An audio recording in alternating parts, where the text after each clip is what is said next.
அமைந்துள்ள மாவட்ட கழக, ஒன்றிய கழக, பகுதி கழக, பேரூர் கழக நிர்வாகிகளே, வட்டக்கழக நிர்வாகிகளே, கழகத்தின் அனைத்து நல் உள்ளங்களே, தாய்மார்களே, பத்திரிகையாளர்களே, காவல்துறை நண்பர்களே, உங்கள் அனைவருக்கும் என்னுடைய வணக்கத்தை தெரிவித்துக் கொண்டு, புரட்சித் தலைவர் எம்ஜிஆர் அவர்களுடைய பிறந்த தின விழாவினை கடந்த 17ஆம் தேதி ஆரம்பித்து எந்த ஆண்டும் இல்லாத அளவுக்கு இந்த திருவெரும்பூர் சட்டப்பேரவை தொகுதியிலே ஏறக்குறைய 19 இடங்களில் நம்முடைய கழகத்தினர் காலையில் 8 மணி ஆரம்பித்தது 12:30 மணிக்கு தான் விட்டீங்க.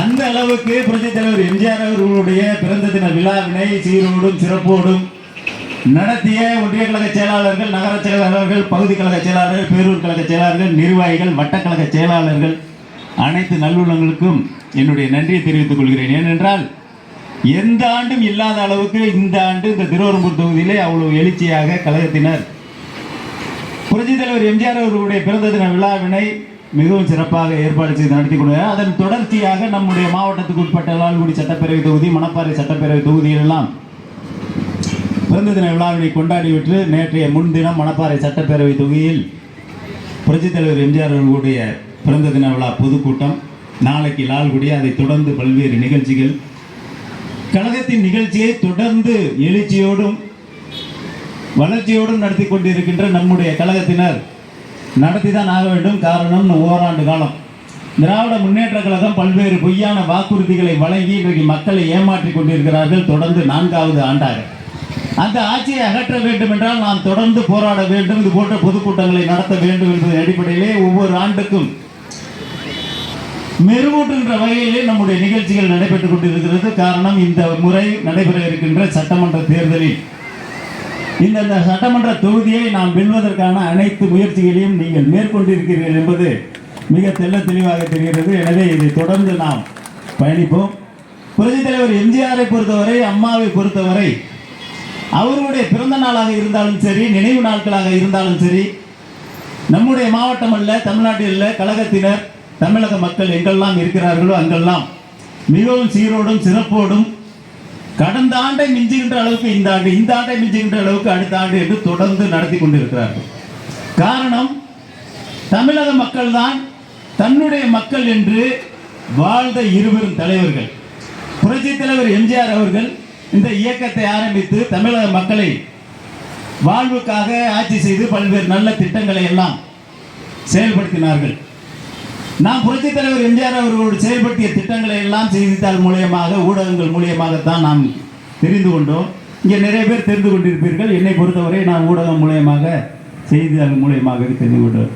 இங்கே சிறப்புரையாற்ற வருகை புரிந்துள்ள என்னுடைய சகோதரர் அண்ணன் ஹரி அவர்கள் புரட்சித் தலைவர் எம்ஜிஆர் அவர்களோடு பயணித்து கழக பணியாற்றியவர், மக்கள் பணியாற்றியவர். அதற்கு பிறகு புரட்சித் தலைவி அம்மா அவர்களோடு, இன்றைக்கு அண்ணன் எடப்பாடியார் அவர்களோடு இந்த காலகட்டத்தில் நீங்கள் பார்த்து கொண்டிருப்பீர்கள். புரட்சித் தலைவி அம்மா அவர்களுடைய மறைவிற்கு பிறகு இந்த இயக்கத்திற்கு சோதனைகள் வந்திருந்த போது அண்ணன் எடப்பாடியார் அவர்களுடைய நம்பிக்கைக்கு பாத்திரமாக விளங்கிய பல தலகர்த்தாக்களில் அண்ணன் ஹரி அண்ணன் அவர்களும் ஒருவர். எதற்கு சொல்கிறேன் என்றால், புரட்சித் தலைவர் புகழை பற்றி நம்மை விட அவர் சொன்னால் மிக சால சிறந்ததாக இருக்கும். எனவே அதற்காக தான் சொல்கிறேன். புரட்சித் தலைவரை பொறுத்தவரை, புரட்சித் தலைவர் அம்மா அவர்களை பொறுத்தவரை நல்ல திட்டங்களை கொடுத்தார்கள், மக்கள் மனதில் இடம் பிடித்தார்கள், தொண்டர்கள் மனதில் இடம் பிடித்தார்கள். இன்றைக்கு நீங்காமல் அவர்கள் வாழ்ந்து கொண்டிருக்கிறார்கள். அவர்களுடைய பிறந்த நாளாக இருந்தாலும் நினைவு நாளாக இருந்தாலும் மிக சிறப்பாக நாம் கொண்டாடி கொண்டிருக்கிறோம். மாற்று முகாமில் பாருங்க, கருணாநிதி எப்போ பிறந்தாருன்னு தெரியாது, எப்போ இறந்தாருன்னு தெரியாது. என்னைக்காவது அவரோட நினைவு நாளோ பிறந்த நாளோ வந்தால் எங்கேயாவது ஃபோட்டோ வச்சு பூ போட்டு பார்த்துருக்கீங்களா? மெயின் ரோட்டில் கிடையாது. எங்கேயா இருந்தாலும் புரட்சித் தலைவர் எம்ஜிஆருக்கும் புரட்சித் தலைவர் அம்மா அவர்களுக்கும் தான் இந்த புகழ் இருக்கிறது, கருணாநிதிக்கு இல்லை. ஏனென்றால் தமிழக மக்களை தன் மக்களாக நினைத்து தமிழக மக்கள் வளர்ச்சி மீது அக்கறை கொண்டவர் நம்முடைய புரட்சித் தலைவர் எம்ஜிஆர் அவர்களும் புரட்சித் தலைவி அம்மா அவர்களும். கருணாநிதி அதுக்கு ஒரு மாற்று. தன் மக்களை தமிழக மக்களாக நினைத்து தன் மக்கள் வளர வேண்டும், தன் குடும்பம் வளர வேண்டும் என்பதற்காக வாழ்ந்தவர். எனவே தான் அவரை யாரும் போற்றுவதில்லை. எனக்கு தெரியும், அப்பா பையன் உதயநிதி ஸ்டாலின் இப்ப பேரன் வந்துட்டார். கருணாநிதிக்கு கொள்ளு பேரன், ஸ்டாலினுக்கு பேரன். இப்படி தொடர்ந்து ஒரு குடும்பம். நீங்க எதை பார்த்துருக்கோம், நம்ம பேப்பர்லாம் பார்க்கும்போது தெரியும். கருணாநிதி, ஸ்டாலின், உதயநிதி, இன்பநிதி, துன்பநிதி இப்படி தொடர்ந்து கொண்டு போகுது. பேப்பரில் பார்த்தீங்கன்னா சேலம் சித்த வைத்தியசாலை அவங்க தான் தலைமுறையாக பார்த்தீங்கன்னா அந்த குடும்பம், தாத்தா, பப்பா, பையன், பேரை, கொள்ளு பேரை வருவாங்க. சேலம் சித்த வைத்தியசாலைக்கும் கருணாநிதி குடும்பத்திற்கும் மிகப்பெரிய வித்தியாசம் ஒன்றும் கிடையாது. அவர் ஒரு தொழில் செஞ்சு மக்களிடம் பணத்தை பிடுங்குகிறார், பொருளாதாரம் ஈட்டுகிறார். கருணாநிதி குடும்பமும் அப்படித்தான். அவங்க அமைச்சரே கருணாநிதியோட குடும்பம், ஸ்டாலினோட குடும்பம் 30,000 கோடி வச்சுக்கிட்டு என்ன பண்ணுறதுன்னு தெரியாமல் தவித்து கொண்டு இருக்கிறார். 2 வருஷத்துக்கு முன்னாலேயே பிடிஆர் பழனிவேல் தியாகராஜன் பேசினார். அந்த அளவுக்கு அவர்களுக்கு இன்னைக்கு நிதி அங்கே புரண்டு கொண்டு இருக்கிறது. இன்னைக்கு அவர் பல்வேறு கூட்டங்களில் இங்கே இருக்கின்ற சட்டமன்ற உறுப்பினர், உங்களுக்கு தெரியும், அவர் டூப்ளிகேட் சட்டமன்ற உறுப்பினர். நான் சொல்லலை, அவர் தான் சொன்னார். 2 தினங்களுக்கு முன்பாக சூரியூர் ஜல்லிக்கட்டில் நான் டூப்ளிகேட்னார். நம்ம இயக்கத்தை சேர்ந்த ஒரு முன்னாள் அமைச்சரை ஒரிஜினல்னார். அதனால் இந்த தொகுதியின் சட்டமன்ற உறுப்பினர் உட்பட பல்வேறு நபர்கள் எல்லாம் திராவிட முன்னேற்ற கழக அரசு இன்றைக்கு இந்தியாவின் நம்பர் 1 மாநிலமாக திகழ்ந்து கொண்டிருக்கிறது என்று சொல்லிக் கொண்டிருக்கிறார். நம்பர் 1 மாநிலமாகத்தான் திகழ்ந்து கொண்டிருக்கிறது. இதிலே கடன் வாங்குவதிலே, குடும்ப ஆட்சி நடத்துவதிலே, கொலை கொள்ளை கற்பழிப்பு நடத்துவதிலே, போதைப் பொருள் விற்பதிலே, இதில் எல்லாம் மற்ற மாநிலங்களுக்கு ஈடு கொடுக்க முடியாத அளவுக்கு அந்த ஆட்சி நடந்து கொண்டிருக்கிறது. கடனை பொறுத்தவரை உங்களுக்கே தெரியும், பல்வேறு பொதுக்கூட்டங்களில் மிக தெளிவாக நான் சொல்லியிருக்கிறேன். 2021 திரு ஸ்டாலின் முதலமைச்சராக வந்ததற்கு பிறகு நான் நிதி ஆதாரத்தை தமிழக அளவிலே பெருக்கப் போகிறேன் என்று சொல்லி ஒரு குழு அமைத்தார். ரகுராம் ராஜன், பழைய ரிசர்வ் பேங்க் கவர்னர், அதே மாதிரி எஸ்டர் டஃபலோ, அயல்நாட்டுக்காரர்கள், இந்த 2 பொருளாதார நிபுணர்களை வைத்து ஒரு குழு அமைத்து அந்த குழுவின் ஆலோசனைப்படி நான் தமிழ்நாட்டின் நிதி நிலையை கையாளப் போகிறேன் என்று சொன்னார். சொல்லி குழு அமைத்து இன்றைக்கு 4 ஆண்டு காலம் ஆகிவிட்டது. அந்த குழு ஆலோசனையா ஸ்டாலின் ஆலோசனையா என்ன என்பது இன்றைக்கு முடிவு. இப்போ இன்னைக்கு கூட சுட சுட நம்முடைய பொதுச் செயலாளர் அவர்கள் அறிக்கை வெளியிட்டிருக்கிறார்கள். தமிழ்நாடு இந்தியாவில் நம்பர் 1 மாநிலமாக கடன் வாங்குவதில் விலகி கொண்டிருக்கிறது என்பது இதான் உண்மை. தமிழ்நாட்டின் இன்றைய கடன் 8,33,362 கோடி ரூபாய் இன்றைய நிலவரை கடன். வரும் ஆண்டுக்கு ஏப்ரல் 1ஆம் தேதி 2025 இருந்து மார்ச் 31, 2025 வரை அவர் கடன் வாங்க உத்தேசிக்கின்ற தொகை 1,55,384 கோடி. கடன் வாங்குறதுக்கு பிளான் போட்டார். இன்னைக்கு இந்த நிதியாண்டு நிலவரப்படி இந்தியாவில் தமிழகம் முதலிடத்தில் இருக்கிறது. 1,13,000 கோடி இந்த நிதியாண்டில் வாங்கி முதலிடத்தை பிடித்திருக்கிறார்கள். 2வது இடம் 1,10,000 கோடியை கடனாக வாங்கி மகாராஷ்டிரா 2வது இடத்தை பிடித்திருக்கிறது. 97,700 கோடி ரூபாய் கடனை வாங்கி உத்தரப்பிரதேசம் 3வது இடத்தை பெற்றிருக்கிறது. 81,000 கோடி கடனை வாங்கி கர்நாடகா 4வது இடத்தையும், ஆந்திர பிரதேசம் 68,400 கோடி கடனை வாங்கி 5வது இடத்திலும் இருக்கிறது. உத்தரப்பிரதேசம், மகாராஷ்டிராவெல்லாம் நம்மை விட பரப்பளவிலே மக்கள் தொகையிலே அதிகமாக உள்ள ஊர். அவங்களே நம்மளை பின்தள்ளி விட்டு ஸ்டாலின் இன்றைக்கு முன்னணியில் இருக்கிறார்.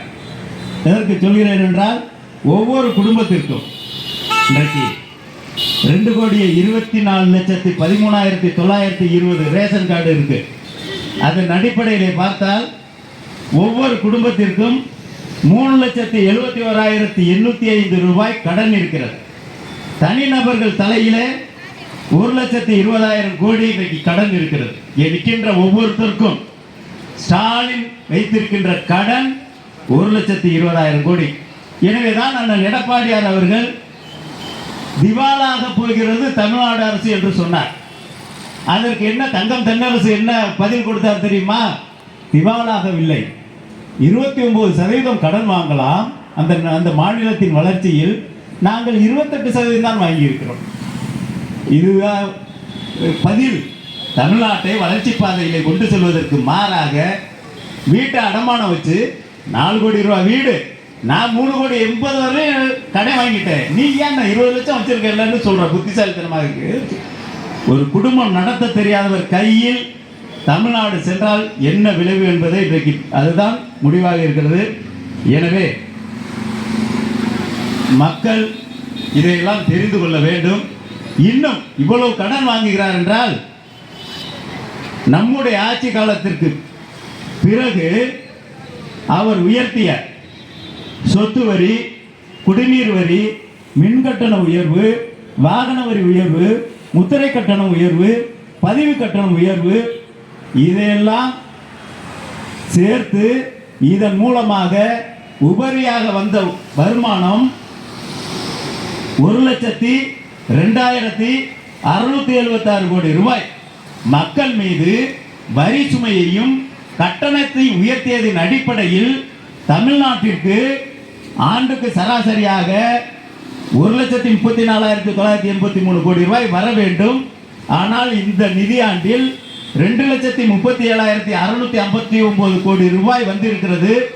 1,02,676 கோடி ரூபாய் உபரியாக வரி உயர்வு மூலமாகவும் கட்டண உயர்வு மூலமாகவும் வந்ததெல்லாம் செலவு செய்துவிட்டு ஸ்டாலின் ஊதாரித்தனமாக செலவு செய்துவிட்டு இன்றைக்கு பிதற்றிக் கொண்டிருக்கிறார். இன்றைக்கு தமிழ்நாட்டில் கடன் வாங்குவதில் நம்பர் 1 மாநிலம். அதேபோல் கொலை, கொள்ளை, கற்பழிப்பு, இதிலே உங்களுக்கு தெரியும். பள்ளியிலே புகுந்து பள்ளி ஆசிரியரை கொலை செய்கிறார்கள், மருத்துவமனையில் புகுந்து மருத்துவரை கொலை செய்கிறார்கள். கல்லூரி மாணவி உங்களுக்கே தெரியும். அண்ணா யூனிவர்சிட்டியிலே இப்போ இன்னைக்கு யார் அந்த சார்னு கேட்குற அளவுக்கு எல்லாருமே யாராவது பார்த்தா வாங்க சார் நல்லா இருக்கியான்னு கேட்டால் இப்போல்லாம் கோச்சுக்கு ரொம்ப கடுப்பாக வராங்க. வாங்க சார் நல்லா இருக்கீங்களான்னா அன்னைக்கு மணப்பாறையில் ஒரு ஏடிஎஸ்பி ரொம்ப கோச்சிட்டேன், ஏங்க என்ன போய் சாருங்கிறீங்க. ஏங்க உண்மை நடந்தது, நம்ம ஆளுங்கெல்லாம் வந்திருந்தாங்க மணப்பாறையில். எல்லாரையும் ஆர்ப்பாட்டமாக தான் இங்கே எமர்ஜென்சி நடக்குது இல்லை, மாற்றுக் கட்சிக்காரவங்க எதிர்கட்சிக்காரவங்க ஆர்ப்பாட்டமோ பொதுக்கூட்டமோ இது மாதிரி நடத்தினா உடனே ஸ்டாலினுக்கு பிடிக்காது, அவர் குரல்களை நெறித்து உள்ளே பிடிச்சி போட சொல்லுவார். மணப்பாறையில் அரெஸ்ட் பண்ணாங்க. வாங்க சார் நல்லா இருக்கீங்களான்னு நான் கேட்டேன். ஏன்னா இங்கே டவுனில் ஒர்க் பண்ணவர். சார் என்ன பார்த்து சாருங்கிறீங்க, முகம் சிவந்து போச்சு. அப்போ தான் தெரியுது அந்த சாருக்கு அர்த்தம் என்னன்னு. அந்த எதுக்கு சொல்லுன்னு, அந்த சார் உட்பட பல்வேறு நபர்கள் இன்னைக்கு திராவிட முன்னேற்ற கழகத்தில் கொள்ளைக்காரர்களாக இருக்கிறார்கள். ஒவ்வொருத்தரையும் அவங்க எக்ஸ்பர்ட். இப்போ அந்த ஞானசேகரன் யார், அப்பாவோட தம்பி, அப்பாவுக்கு சபாநாயகர் இருக்கார்ல, அவரோட தம்பி ஞானசேகரன். அவர் என்ன பண்ணாருன்னு உங்களுக்கே தெரியும். இன்றைக்கு இந்திய அளவிலே உலுக்கி கொண்டிருக்கிறது. அதற்கு கூட ஒரு மணப்பாறையில் பேசும்போது கூட சொன்னேன், இப்போ கல்லூரி மாணவிகள் கற்பழிக்கப்படுவதற்கு எதிராக 2013 ஒரு சட்ட திருத்தம் வந்தது. புரட்சி தலைவி அம்மா அவர்கள் அன்றைக்கு முதலமைச்சராக இருந்தார்கள். அன்றைக்கு 2012 டிசம்பர் மாதம் டெல்லியை உலுக்கிய ஒரு நிர்பயா கற்பழிப்பு கொலை வழக்கு ஒன்று நடந்தது. ஒரு மாணவியை 6 பேர் கொண்ட குழு அதை கடத்தி கொண்டு கற்பழித்து கொலை செய்து விடுகிறார்கள். அதில் 6 பேரில் ஒருத்தர் மைனர்.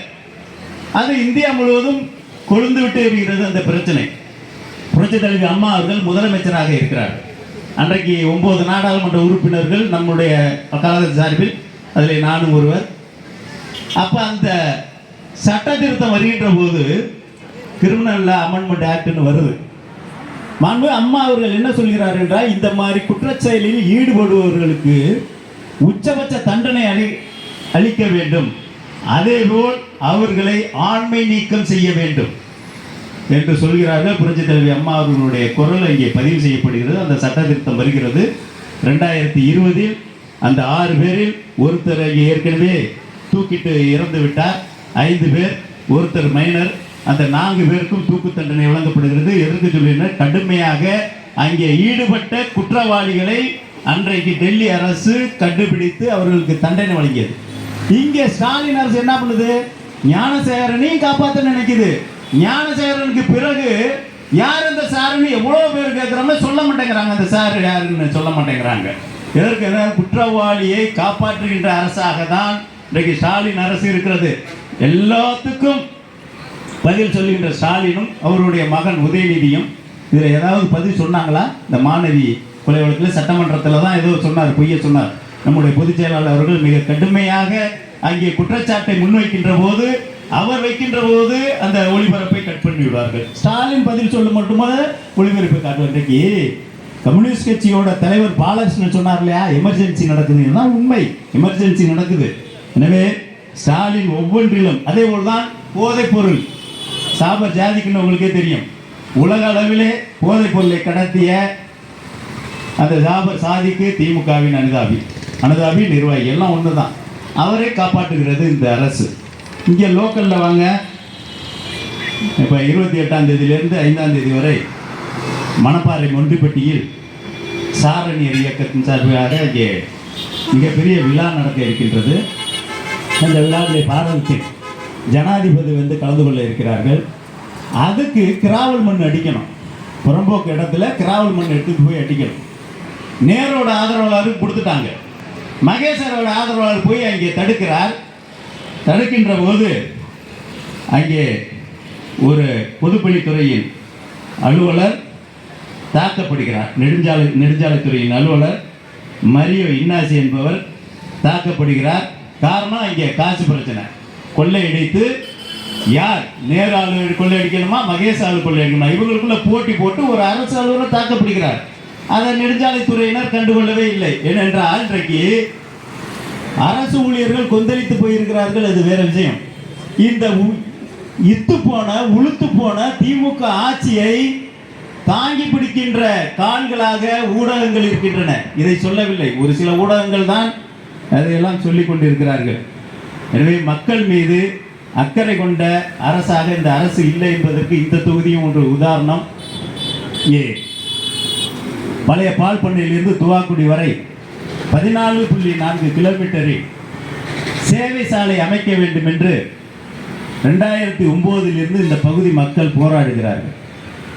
அன்றைக்கு நெடுஞ்சாலைத்துறை அமைச்சராக இருந்த அண்ணன் எடப்பாடியார் அவர்களிடம் 2014 இந்த சேவை சாலை அமைப்பதற்கு நிதி ஒதுக்கீடுகள் செய்யுங்கள் என்று கோரிக்கை வைத்ததன் அடிப்படையிலே அன்றைக்கு அம்மா முதலமைச்சர் அண்ணன் எடப்பாடியார் அவர்கள் நெடுஞ்சாலைத்துறை அமைச்சர், நானே சேலம் சென்றேன். அப்போது இளைஞர் இளம்பெண்கள் பாசறை செயலாளர் அவருடைய தொகுதியிலே ஓமலூரிலே நாங்கள் நீர்மோர் பந்தல் திறந்துவிட்டு அண்ணன் அவர்கள் சொன்னது பிறகு அன்றே 84 கோடி ரூபாய் ஒதுக்கீடு செய்தார்கள்.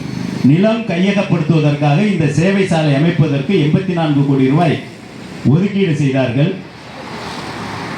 துரஷ்டவசமாக நீதிமன்றத்துக்கு சென்று விட்டார்கள் ஒரு சில பேர். அதன் காரணமாக இது தேங்கி கிடந்தது.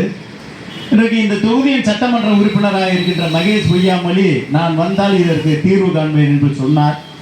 இதுவரை இல்லை. 4 ஆண்டு காலம் மாநில நெடுஞ்சாலைத்துறையும் நகாயும் இணைந்து இப்போ ஒரு திட்டம் தீட்டி இருக்கிறார்கள். 3000 கோடியில் பழைய பால் பண்ணையிலிருந்து துவாக்குடி வரை 3000 கோடியில் உயர்மட்ட பாலம் அமைப்பதற்கு திட்டம் தீட்டி கொடுத்திருக்கிறார்கள். அந்த திட்டத்தை அவர்கள் வேகப்படுத்தலாம். இங்கே இருக்கின்ற மகேஷ் பொய்யாமொழி பொதுமக்கள் பிரச்சனை கண்டுகொள்ள மாட்டார் என்பது உங்களுக்கே தெரியும். கடந்த ஆண்டு பிப்ரவரி மாதம் 23ஆம் தேதி இங்கே 2 டோல்கள் சுங்க வரி செய்கின்ற 2 சுங்கச்சாவடிகள் அருகருகிலேயே இருக்கிறது. 1/2 கிலோமீட்டர் தூரத்துக்குள் இருக்கிறது. எனவே அதை அகற்ற வேண்டும் என்று நம்முடைய அனைத்து இந்திய அண்ணா திராவிட முன்னேற்ற கழக தொண்டர்கள் தான் அண்ணன் எடப்பாடியார் அவர்களுடைய ஆணைக்கிணங்க இங்கே மிகப்பெரிய ஆர்ப்பாட்டம் நடத்தினோம். அதன் பிரதிபலிப்பாக இன்றைக்கு அந்த டோல் நிறுத்தப்பட்டிருக்கிறது, தூக்கப்படவில்லை. அதிலே அன்றைக்கு அமைச்சராக இருந்த மகேஷும் கண்டுகொள்ளவில்லை. இந்த தொகுதியை பொறுத்தவரை நாம் நாடாளுமன்ற உறுப்பினராக இருந்ததற்கு பிறகு திமுக ரீசார்ஜ் பண்ற சில ப்ரீபெய்டு கார்டு தான் இங்கே எம்பியா இருக்குது. திருநாவுக்கரசு 5 வருஷத்துக்கு ரீசார்ஜ் பண்ணி விட்டாங்க. திமுக காரங்க வந்தாரு, எம்பியா இருந்தாரு, போயிட்டார். இப்போ இன்னொருத்தர் வந்து ரீசார்ஜ் பண்ணி கொடுத்துருக்குறாங்க. அவர் என்ன பணியாற்றுகிறார் எதுக்கு சொல்கிறேன் என்றால், எதிர்கட்சியாக இருந்தாலும் அனைத்து இந்திய அண்ணா திராவிட முன்னேற்ற கழக தொண்டர்கள் தான் அந்த ஆர்ப்பாட்டத்தை நடத்தி அந்த டோல் வரக்கூடாமல் தடுத்தது அனைத்து இந்திய அண்ணா திமுக. ஆனால் ஆளுங்கட்சியாக இருக்கின்ற திராவிட முன்னேற்ற கழகத்தை சேர்ந்த மகேஷ் பொய்யாமொழி என்ன சொல்றார், பண்ணியிருக்கார். கருணாநிதிக்கு சிலை எங்கே பார்த்தாலும் காலையிலே எழுந்திரிச்சா நல்ல முகத்தில் முடிச்சுட்டு போனாலே இப்போ சம்பாதிக்க முடியல. கருணாநிதி முகத்தில் முடிச்சுட்டு போய் என்னத்தை எல்லாம் தாய்மார்கள்லாம் பனிமா. நாங்கள் ஒரு அண்ணன் வந்து 1/2 மணி நேரம் பேசுவார், முடிச்சுவாரு. தொகுதி பிரச்சனைன்னு சொல்கிறேன். அதே போல் வீடு இப்போ பாருங்க, பிறந்த நாள் விழான்னா இன்னைக்கு மீசை ஆரம்பத்து வச்சாங்க, இன்னைக்கு வச்சாரு எடுத்துருப்பாரு. மகேஷுக்கு போன வருஷம் வச்சது இன்னும் இருக்குது நம்ம நுழையிறதுல. இதே நம்ம ஆளுங்கச்சா இருந்தா இந்த போலீஸு சார் அதை எடுத்துருங்க சார், சார் அதை எடுத்துருங்க சார், அவங்க நம்மளும் எடுத்துருவோம். இன்னைக்கு திமுகவை தட்டி கேட்க திமுகவினர் செய்கின்ற அந்த அநியாயங்கள் அராஜகத்தை தட்டி கேட்க முடியாமல் மனதில் புழுங்கி கொண்டிருக்கிறார்கள் காவல்துறையினர். அவங்க ஒன்றும் சந்தோஷமாலாம் இல்லை. எப்போ அந்த திமுக ஆட்சி போகும்னு அரசு ஊழியர்கள் எல்லாம் எதிர்பார்க்கிறதுலே முதலிடத்தில் இருப்பவர்கள் காவல்துறையினர் தான். ஏன்னா அவர்கள் கைகள் கட்டப்பட்டு, வாய்கள் அடைக்கப்பட்டு, கண்கள் மூடப்பட்டு, காதுகள் பொத்தப்பட்டு தான் இன்னைக்கு அவங்க செயல்பட்டு இருக்காங்க. எப்படி செயல்படணும்? அதனால தான் இவ்வளவு கொலை, கொள்ளை, கற்பழிப்பு, சட்டவிரோதமான செயல்பாடுகள் எல்லாம் நடந்து கொண்டிருக்கிறது. எனவே இந்த ஆட்சியை அகற்றுவதற்கு நாம் தொடர்ந்து பாடுபட்டு கொண்டிருக்கிறோம். அதை இன்னும் வேகப்படுத்த வேண்டும் என்று நம்முடைய புரட்சித் தலைவர் எம்ஜிஆர் அவர்களுடைய பிறந்த நாளில் கேட்டுக்கொண்டு ஒரு திருவள்ளுவர் சொல்லியிருக்கார், நாடோறும் நாடி முறை செய்யா மன்னவன் நாடோறும் நாடு கெடும் அப்படின்னு சொல்லியிருக்கிறாரு. அதுக்கு என்ன அர்த்தம்னா, ஆட்சியில் ஏற்படும் நன்மை தீமைகளை நாள்தோறும் ஆராய்ந்து அதற்கேற்ப செயல்படாதவர் கொஞ்சம் கொஞ்சமாக தன் நாட்டை இழப்பார். இதான் திருவள்ளுவர் சொல்லியிருக்கார். எனவே திருவள்ளுவரின் அந்த குரலை வேத வாக்காக வைத்து புரட்சித் தலைவர் எம்ஜிஆர் அவருடைய இந்த பிறந்த நாளில் சபதமேற்று இந்த தொகுதியை மீட்டெடுப்பதற்கு அனைவரும் பாடுபடுவோம் என்று கூறி அன்போடு விடைபெறுகிறேன். இறுதியாக அண்ணன் கழக அமைப்பு செயலாளர், உங்களுக்கே தெரியும், புரட்சித் தலைவர் எம்ஜிஆர், அம்மா, அண்ணன் எடப்பாடியார் இவர்களிடம் கற்ற அரசியல் பணியையும் மக்கள் பணியையும் அனுபவபூர்வமாக நாங்கள் தொடர்ந்து 10-12 ஆண்டு காலம் நல்ல சகோதரர்களாக இருக்கிறோம். ஏனென்றால் இந்த சகோதரர்கள் ஆக்கியதே இந்த அனைத்து இந்திய அண்ணா திராவிட முன்னேற்ற கழகம் தான்.